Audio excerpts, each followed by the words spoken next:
Quando eu cheguei logo que eu vi a galera gritando, eu falei, rapaz, o que é isso aqui? Que, na época eu tinha 9 anos de idade, eu estranhei. Eu falei, não quero isso aqui não, tu é doido. Era maluca aí. É, eu não quero isso nada. E aí eu ficava, chorava pra não ficar mesmo. E ela insistia pra me ficar. Mas seus irmãos iam? Meus irmãos iam. Meus irmãos já estavam já um tempo já primeiro praticando, então eles continuaram primeiro. Depois eu fui gostando, né? Você é o mais novo da galera? Não, eu sou o do meio. São dois Sim. mais velhos e dois mais novos que eu. Eu sou o do Sim. meio. E aí, com o passar do tempo, eu já estava apaixonado pelo karatê, na verdade. A nossa família, ela acabou entrando numa crise financeira.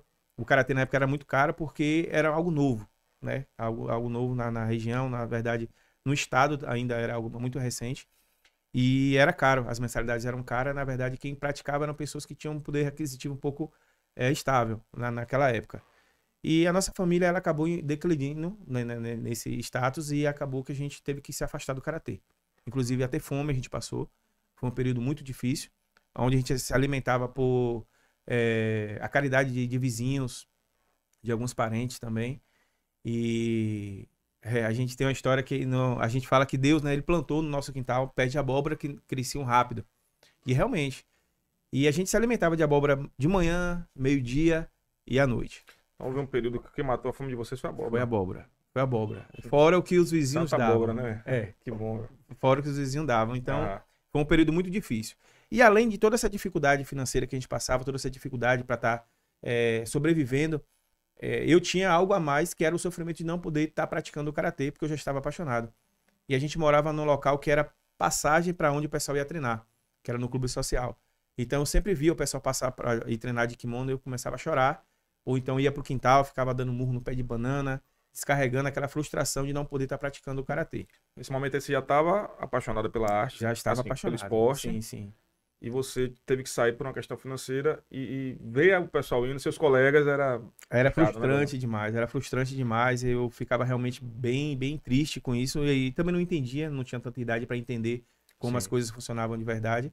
E ia descarregar no quintal. Aí assistia um filmezinho de arte marcial, ia pro quintal, tentar botar para fora algo que estava preso dentro de mim. Teve algum filme assim que te estimulou muito nessa época de criança, eu digo? Karate Kid. Karate Kid, Hoje né? eu tenho uma visão diferente do filme Karate Kid, né?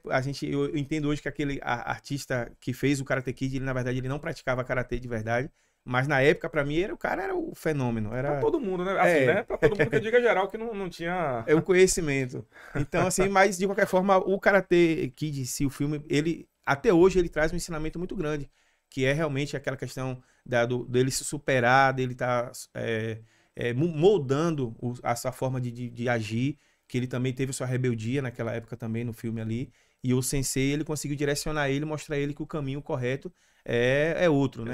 É seu Miyagi? Seu Miyagi. Miyagi, Inclusive, pô, seu Miyagi, eterno. que é o Pet Morita, né? Ele realmente ele era um sensei de karatê real. É. O Pet Morita, ele era realmente um sensei de karatê real, com toda a trajetória, toda a história, né, do karatê.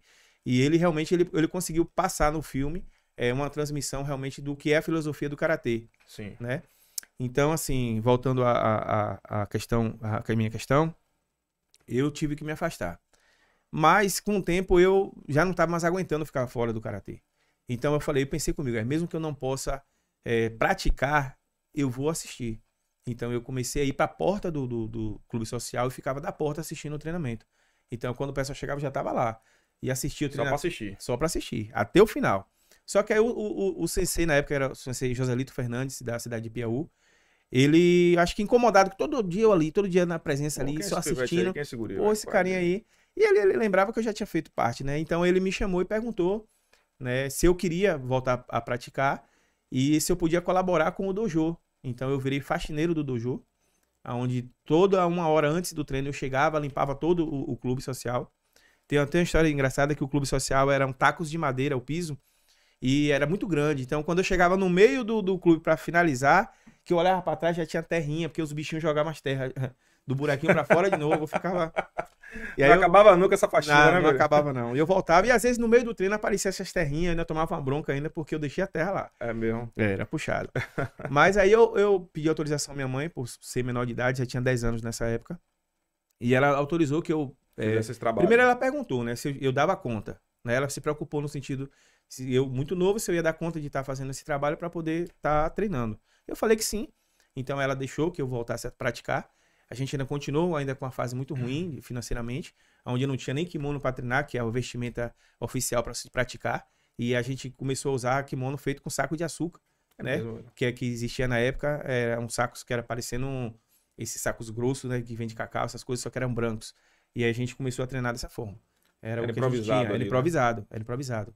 Ela levou para uma mulher, pediu para uma costureira fazer e ela fez direitinho ali e a gente treinava dessa forma. Só que aí veio uma outra história dentro do karatê, que é o preconceito, né? Eu era o faxineiro da academia. Naquela época treinavam pessoas que tinham condições aquisitivas dentro da cidade, pessoas com Sim. status. Então eu era discriminado. Naquela época, o karatê era um esporte elitizado? Era elitizado, bastante Quer dizer, elitizado. hoje eu não sei se ainda é, mas naquela época... Hoje ele ainda considerado um esporte caro, devido a equipamentos, devido a viagens, tudo, mas não é mais elitizado porque ele é voltado muito para a questão social. Ele existe hoje um apanhado social muito grande, então ele quebrou um pouco mais esse estigma. Mas ele sim, um esporte muito elitizado na época e que poucas pessoas poderiam fazer. E a maioria das pessoas que faziam mais por status mesmo, para dizer que eu estou fazendo karatê. Algo novo que não tinha na cidade e que poucas pessoas poderiam fazer. Você meio que tava ali de ousado, né? Eu tava ali de ousado. E eu sofria com isso, porque assim, aí tinha, por exemplo, aniversários de colegas. Eu nunca era convidado. Tinha os grupinhos para poder sair depois do treino, para poder pôr uma socialzinha, fazer alguma coisa, brincar. Eu nunca era convidado. Eu sempre era excluído. Aí o que foi que eu fiz? Eu falei, eu tô aqui para treinar. Eu não tô aqui para tá se aparecendo para mostrar para alguém que eu treino karatê. Eu tô porque eu já gosto do karatê e vou treinar.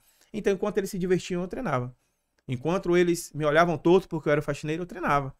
E aí eu comecei a me destacar dentro deles. Dentro do próprio treinamento, eu comecei a sobressair em cima deles mesmo. Inclusive alguns que já tinham até mais tempo de karatê que eu, mais graduados. Mas eu continuei treinando com muita afinco mesmo e conseguia superar os meus próprios limites e superar os meus colegas dentro do próprio dojo.